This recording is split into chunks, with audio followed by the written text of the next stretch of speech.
이 세상의 외형이라는 제목으로 말씀 증거하겠는데요. 12월 중순이 됐습니다. 사실 올 한 해 참 저는 시간이 더디 간다. 참 천천히 간다. 조금 힘들고 지루했습니다. 그런데 1년을 다 보내고 보니까 그것도 또 빨리 갔다는 생각이 듭니다. 정말 인생이라는 게 왜 이런 건지 잘 모르겠는데 해놓은 것도 별반 없는데 유수같이 흐르는 세월을 막을 수가 없습니다. 대림절이라고 하는 것은 어떤 절기냐?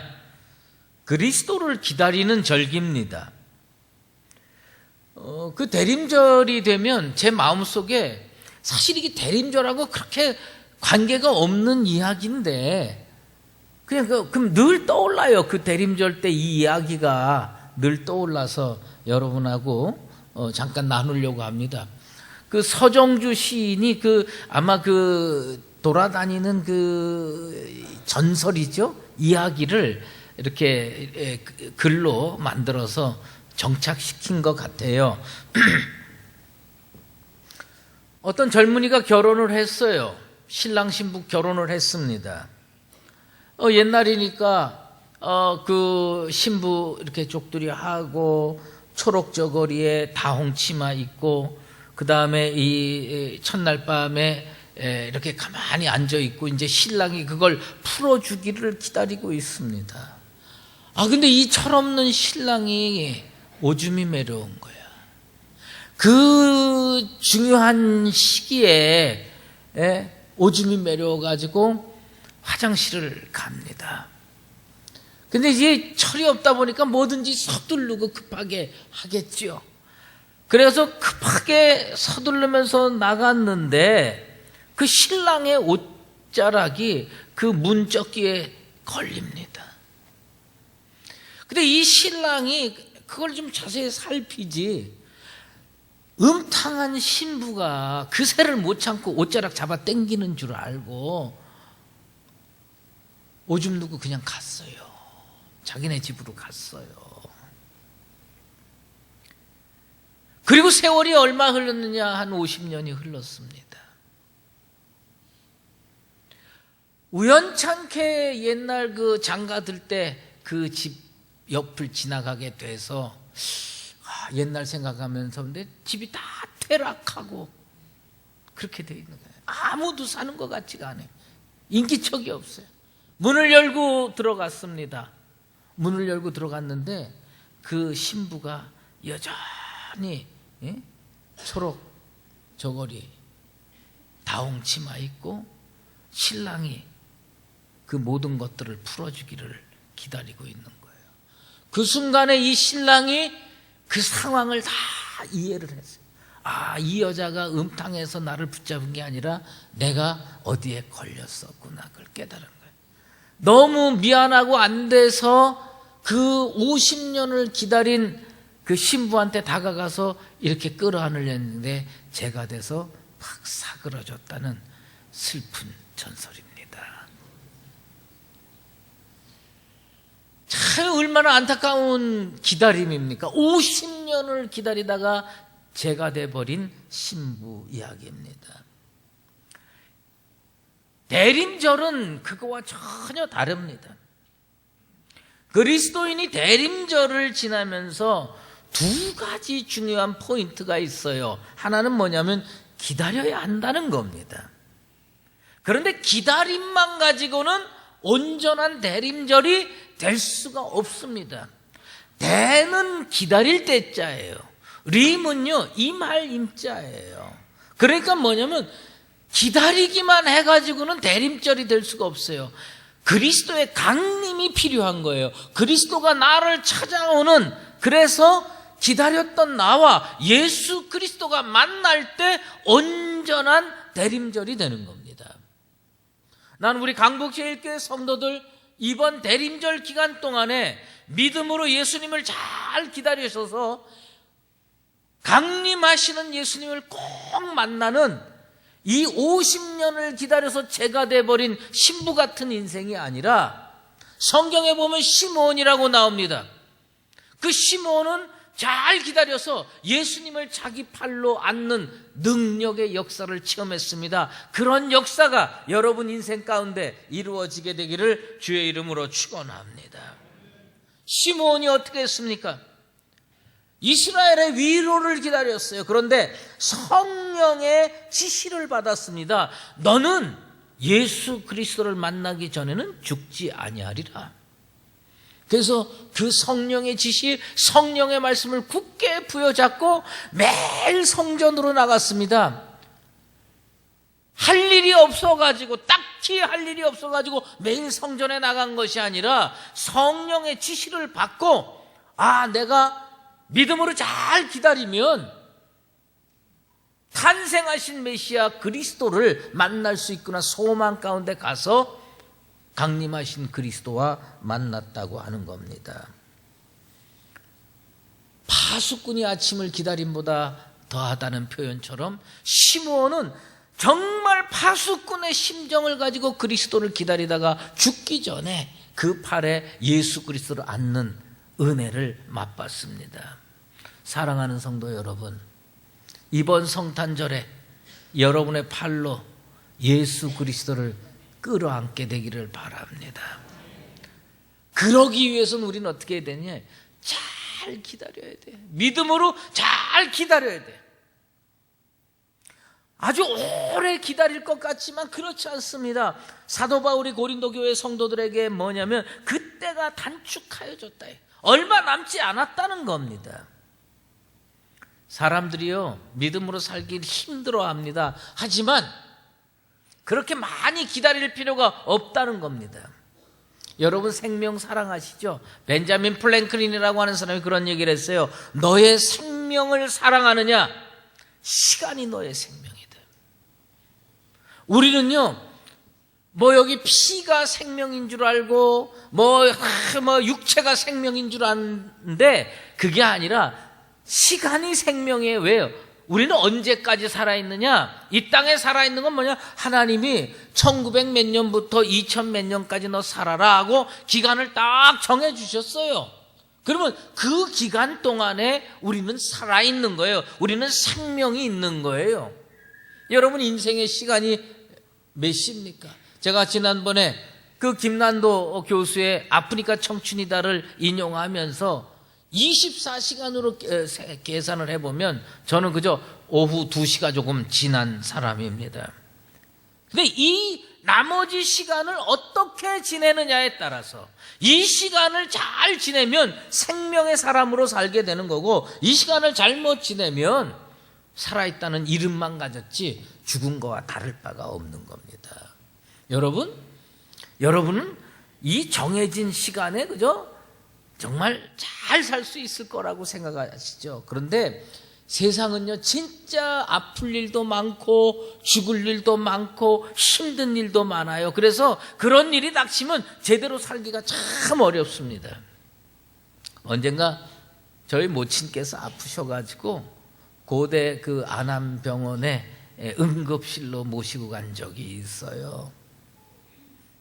제 마음은 그 응급실에 있는 모든 의사가 우리 어머니께 집중해지기를 원했어요.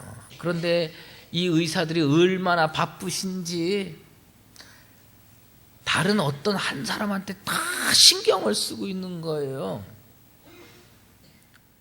그럼 어떤 사람이냐? 응급실에 우리 어머님은 조용하게 누워 계시는데 저쪽 건너편에 어떤 한 50대 초반밖에 안 돼 보이는 양반이 말이죠. 소리를 지르면서 살려달라고 떼굴떼굴 굴르는 거예요.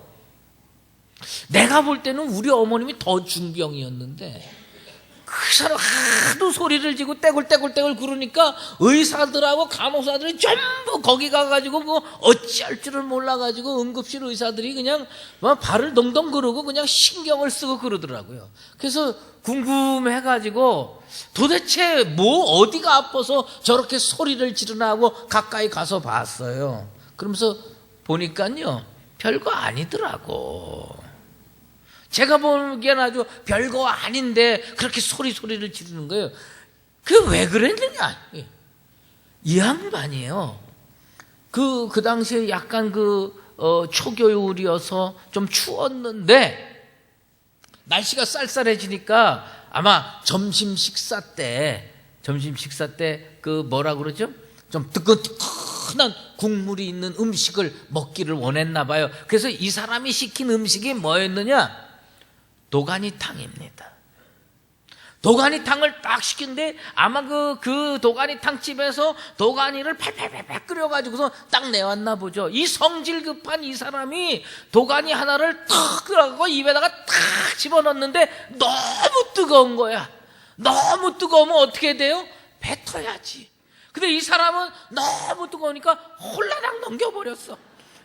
홀라당 넘겨가지고 이게 어떻게 되니? 이 도가니가요, 식도를 타고 내려가면서 위장까지 내려가는데 이 식도가 다 뒤고 그 다음에 여기 이렇게 다 뒤어서 내려간 거예요. 그런데 저는 식도를 뒤어본 적이 없어가지고 얼마나 아픈지 모르는데 의사 얘기로는 식도를 뒤면 그렇게 아프다는 겁니다. 그래서 내가 오늘 이 대림절에 여러분들에게 인생의 팁을 하나 전해주려고 그래요. 뭔지 아세요? 여러분, 두부찌개나 이런 거 너무 뜨거우면 뱉으세요.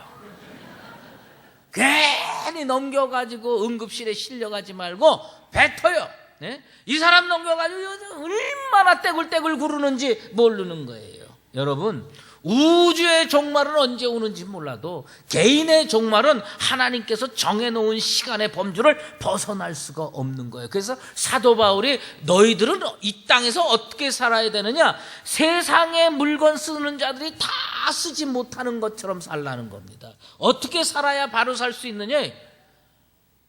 여러분 집에 물건이 얼마나 많습니까? 여러분 집에 물건 많지만 그걸 다 쓸 수 있을 거라고 생각해요? 아니에요. 다 못 쓰고 갑니다. 어머니 얘기 하나 더 할게요. 제가 보니까 우리 어머님도 이 젊은 시절에 그 그릇을 꽤 좋아했던 것 같아. 제가 어릴 때 옆에서 유심히 보니까 옛날에는 말이에요, 도자기 본차이나 좋은 그릇을요, 개를 들어가지고 사는 거예요. 저희 어머님이 무슨 그릇 사요? 황실장미 그릇을 다 사셨어요. 보니까 제가 어릴 때 눈으로 보면 그 그릇이 참 이쁘고 좋아. 그래서 나는 매일 밥 먹고 비벼 먹고 그럴 때 그 그릇을 쓰고 싶은데 우리 어머님이 노타치. 손대면 안 되는 거예요, 이게. 왜? 이건 그저 딱 모셔놓는 거예요. 이사 갈 때도 다른 거 다 해놓고 그 박스 그대로에다가 왜 뽁뽁이 같은 거 있잖아요. 거기다가 다 해가지고 이게 우리 집 재산 1호예요. 다 이사 갈 때도 그거는 꼭 해가지고 가는 겁니다. 근데 문제는 뭐냐면 그 그릇이 그렇게 오랜 세월 동안 우리 집에 있었는데 써서 낡아진 게 아니야. 모시고 있다가 낡아진 거예요. 이 땅을 어떻게 살아야 되는 줄 아십니까? 내게 주어진 시간, 내게 주어진 물건, 내게 주어진 젊음, 내게 주어진 에너지를 다 쓸 수 있을 것 같아요? 아닙니다. 못 쓰고 가게 돼 있어요. 그러니까 하나님이 건강 주실 때, 하나님이 은혜 주시고 에너지 주시고 시간 주실 때 주를 위해서 그것을 쓸 수 있는 그런 지혜로운 여러분 되시기를 축원합니다. 왜 우리는요 하나님 앞에서 바로 살아야 되느냐? 시간 사용 결산서, 보고서를 주님 앞에 내야 되기 때문에 그래요. 나중에 천국 가면 분명히 하나님께서 여러분에게 너의 인생의 시간을 너는 이렇게 썼구나 하고 딱 차트가 나올 겁니다. 우리가 게으르게 살면요, 나중에 천국 가면 게으른 부분의 보고서가 천사가 이만큼에서 딱 내밀지 몰라요. 우리가 주님 뜻대로 잘 살면 그 잘 산 그 보고서가 나올지 몰라요. 제가 제일 잘하고 싶었던 게 있었어요. 그게 뭐냐면요, 글씨를 좀 잘 쓰고 싶었어요. 전 글씨를 잘 못 써요. 예. 아주 못 쓰는 건 아니에요. 아주 못 쓰는 건 아닌데 진짜 이렇게 내 친구들 보면 태생적으로 명필들이 있어. 그래서 제일 뭐냐면 어디 결혼식이라든지 장례식 갈 때 이게 겉봉투에다가 뭐 부이라고 한자 쓰고 말이에요. 이름 쓰는데 다 보면 어떤 양반들 보면 그게 진짜 그 봉투를 가보로 모시고 싶을 정도로 글을 잘 쓰는 분들이 있어요. 근데 난 그거 쓸 때마다 신경 쓰여요. 야, 내가 봐도 못 썼어. 내가 봐도. 예. 이 글씨를 잘 쓰면 좋겠는데 이게 언제 손해를 받느냐? 대학 다닐 때 학기 말고사 레포트 할 때. 저는 그래도 비교적 부지런한 인생이어가지고 교수님께서 책 한 번 읽어가지고 30매 정도 원고지 30매 정도 레포트 내라 그러면요 한 달 전부터 다 읽고 메모해가지고 쭉 해서 그거 이렇게 해가지고 다 잘 옮겨가지고 나는 정성껏 해서 내요. 그런데 꼭 보면 어떤 인생들이 있냐면은요 그날 아침에 좀 일찍 만나자. 그러면 이제 저는 뭐 틀림없이 레포트를 해왔으니까 무슨 뭐냐면 자기 너무 바쁘고 뭐 어쩌저쩌서 하나도 못했다는 거예요. 그래서 레포트 좀 보여달라는 거예요. 그러니 뭐 같이 학교 다니는 처지에 그거 안 보여줄 수 있습니까? 뭐 딱 보여줘요. 그래서 나중에 보면요 걔는 A 나오고 난 B 나오는 거예요. 세상에 이런 부조리가 어디 있어? 예? 진짜 말도 안 되는 거예요. 나는 정성껏 한 달 동안 읽고 레포트를 썼는데 단지 죄가 있다면 글씨 못 쓰는 거. 걔는 뭐예요? 하는 공부를 안 하고 뭐냐면 내 거 베꼈는데 A 학점 맞아요. 나는 진짜 교수들이 회개해야 된다고 생각해요. 우리 교수님들이 좀 회개하고 무엇이 오리지널인가를 그 구분할 줄 아는 그 영안이 있게 되기를 원해요. 그래서 진짜 이거 오리지널이 이거구나. 거기 A 학점 주고 베낀 사람은 B 학점이나 C 학점 줘야지. 어떻게 글씨 좀 잘 쓴다고 말이죠. 그게 A가 B가 빡 바뀌면 되겠습니까? 시간 사용 결산 보고서를 여러분이 내게 될 겁니다. 그래서 뭐가 중요하냐? 오늘을 잘 살아야 돼요. 과거 못 살 수도 있지만 오늘 잘 살아야 되는데 문제는 말이죠. 노터닝 포인트라는 용어처럼 말이죠. 이게 어저께까지 잘못 살았는데 오늘부터 잘 사는 거는 정말 하늘의 별 따기입니다. 사람들은 그렇게 생각해요. 내가 철이 안 들어서 지금까지는 대충 형편없이 살았지만 이제부터 정신 차리고 바르게 살겠다. 하루는 될지 몰라. 이틀은 될지 몰라요. 그런데 이상하게 한 2, 3일 지나면요 옛날로 그대로 돌아가게 돼 있어요. 인생들은. 그게 보통 큰 계기가 있지 않으면 바뀌기 어렵습니다.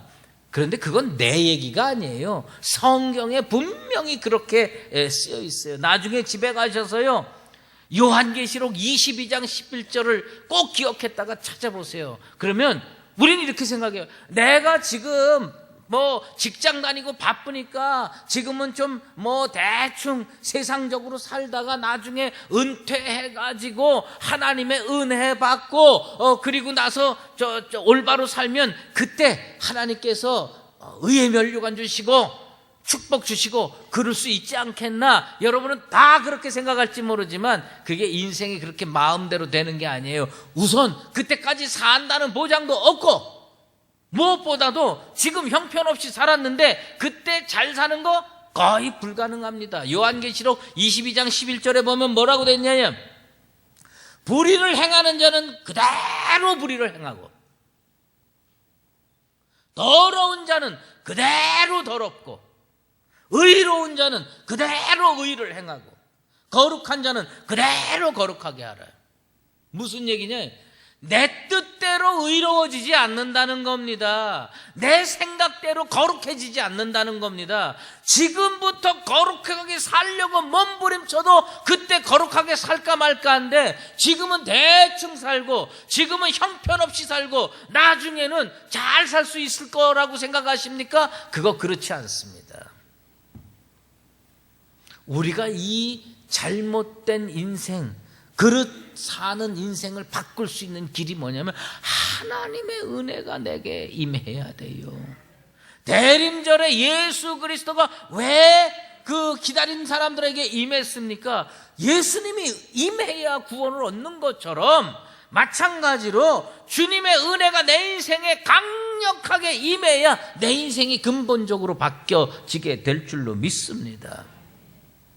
예수님의 포도원의 비유 잘 기억하시죠? 어느 날 주인이 추수 때가 돼가지고 일꾼이 많이 필요해가지고 나갔어요. 9시에 가니까 어떻게 됐습니까? 일하려고 하는 사람들께서 탁 데리고 들어왔어요. 11시에 가니까 또 있어요. 또 데리고 들어왔어요. 1시에 가니까 또 있어요. 또 데리고 들어왔어요. 언제까지 갔냐?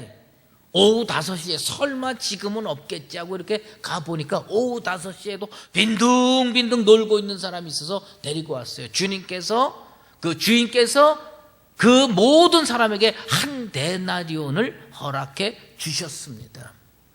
근데 이 비유의 핵심이 뭐냐? 내가 들어가고 싶다고 들어간 사람은 단 한 명도 없다는 거예요. 농장에. 구원의 농장에 내가 들어가고 싶어서 주님 제가 들어가겠습니다 한다고 들어가는 게 아니에요. 주인이 그 사람을 불러들여야 들어오는 겁니다. 내 인생 내 뜻대로 바꿀 수 있을 것 같지만 그렇지 않습니다. 하나님의 은혜가 내게 임해야 내가 하나님 앞에 합당한 삶을 살게 될 줄로 믿습니다. 사도 바울이 뭐라고 얘기했냐? 인생의 외형이, 이 세상의 외형이 다 지나간다고 그랬습니다. 근데 그 외형이라고 하는 단어가 헬라어로 뭘 쓰느냐? 스케마라고 하는 단어를 씁니다. 이 스케마라고 하는 건 자국이라는 겁니다. 자국이에요. 내가 어떻게 살았느냐에 따라서 인생의 자국이 딱 결정이 돼요. 내가 오늘 잘못 살면요, 잘못 산 흔적이 생겨요. 내가 잘 살면요, 별로 흔적이 안 생기는 것 같아도요, 나중에 보면 그 흔적이 있습니다. 몇 주 전에 옛날 수의제일교회 출신 장로님 한 분 오셔서 기도했어요. 그 장로님하고 식사를 하는 가운데 옛날 얘기가 나오더라고요. 전 다 잊어먹었어요. 다 잊어먹었었는데 얘기를 들어보니까 그렇구나. 제가 청년 시절에 청년부에서, 여러분 나 무시하지 마십시오, 내가 이래봬도 청년부 회장했던 사람이에요. 수의제일께서 청년부 회장을 했어요. 그런데 그때 어려서부터 수의제일교회에 나와가지고 잔뼈가 굵은 제이라고 하는 청년이 있었어요. 그 제이라고 하는 청년이 원래 주먹도 세고 성질도 괄괄하고 소위 말하는 세상에 나가서 좀 힘께나 쓰는 그런 친구였어요. 근데 이 친구가 딱 보니까 말이죠, 그 친구 표현이 그런 표현을 썼다는 거예요. 날아온 돌이 박힌 돌 뺀다고. 아니 어디서 들어온 지 몇 개월 안 되는 친구가 청년부 회장이 딱 된 거예요. 그러니까 그 꼴이 벨이 꼴려가지고 속이 아파가지고 그 제이라고 하는 친구가 말이죠, 어떻게 했는지 아십니까? 세상에서 놀던 사람들이 그렇게 하는 것 같은데 왜 그 옛날에 그 도르코 면도날이라고 있어, 모르시는구나. 그 도르코 면도날을 입에다 놓고 그 질겅질겅 이렇게 해가지고요, 탁 해서 피도 나고 탁 교회 마당에다가 뱉은 거예요. 난 그 기억도 안 나. 기억도 안 나는데 그 장로님하고 우리 교회 장로님하고 얘기를 하는데 내가 딱 보니까 그게 자국이에요. 30년 전, 35년 전 얘기인데 그게 자국이에요. 다 없어진 줄 알았어. 다 없어진 줄 아는데 그 자국이 그대로 내리 속에 있는 거예요. 인간의 내리 속에 있는 자국이 하늘 생명록에 왜 없겠습니까? 오늘을 바로 살아야 되는 이유가 바로 그겁니다. 며칠 전에 저희 집에서 된장찌개를 끓여 먹었어요. 집사람하고 된장찌개를 이렇게 애들하고 이렇게 끓여 먹는데 저희 집에 식탁이 이렇게 있습니다. 근데 그거 약간 왜 원목 이렇게 하고 필름 붙인 식탁이에요. 이만한 식탁인데, 근데 그 밑에 깔개가 너무 조그만 거를 깔고선 그 다음에 그 된장찌개 뚝배기를 뚝 올려놨더니요, 나중에 밥 먹고 나니까 가구에 그 식탁에 자국이 띡 하고 생긴 거예요. 그냥 집사람이 말이에요. 탁 하더니 가서 무슨 저 사인펜인지 무슨 뭐 이런 걸 갖고 와가지고 탁 칠하고 뭐 막 이렇게 몇 번을 해도 그 흔적이 안 지워집니다. 그리고 하여튼 좌우지간에 출근을 했어요. 출근하고 저녁에 이제 일 다 마치고 퇴근하고 딱 왔더니 저희 집사람이 여보 여기 좀 봐봐. 그 봤더니 진짜 기술 탁월한 깨끗해. 흔적도 없어. 어떻게 저 된장찌개 저 뭡니까 뚝배기 자국이 전혀 없는 거예요. 그래서 내가 야 당신 진짜 기술 뛰어나다. 이걸 어떻게 지웠냐. 그랬더니 제가 속은 거였더라고요. 식탁이 이렇게 놓여 있었는데 이렇게 바꿔가지고 자국이 저기가 있더라고. 자국이 저기가 있고 이쪽에는 자국이 없는 거예요. 여러분, 내가 사는 인생의 자국이 없어질 줄 아십니까? 다 기록되어 있어요. 그럼 우리는 어떻게 살아야 되느냐? 오늘을 어떻게 살아야 되느냐? 이 대림절 기간 동안에 주님께서 우리에게 주시는 메시지가 뭐냐면 여태까지 잘못 살 수 있었다 이거예요. 그러나 지금 주의 은혜를 풍성히 받고 비상한 각오를 하고 오늘부터 믿음을 실천하면서 살려고 노력하는 나와 여러분 되시기를 바랍니다.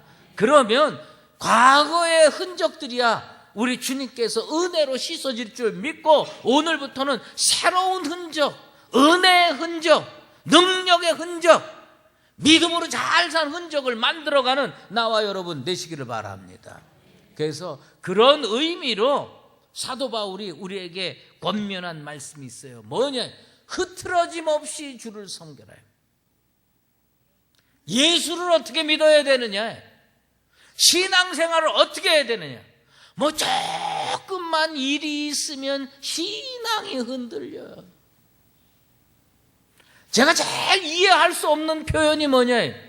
물론 나는 다 위로해주고 포용하지만 진짜 이해하기 어려운 표현이 뭐냐면 상처받아서 교회를 떠난다.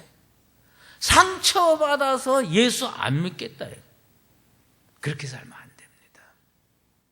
상처 있을 수 있어요. 나는 그거를 부인하는 거 아니에요. 그러나 우리가 진짜 하나님 앞에 칭찬 듣고 축복받으려면 어떻게 돼요? 그 상처 끌어안고 하나님 성전에 나와야 할 줄로 믿습니다. 상처 없는 인생이 어디 있어요?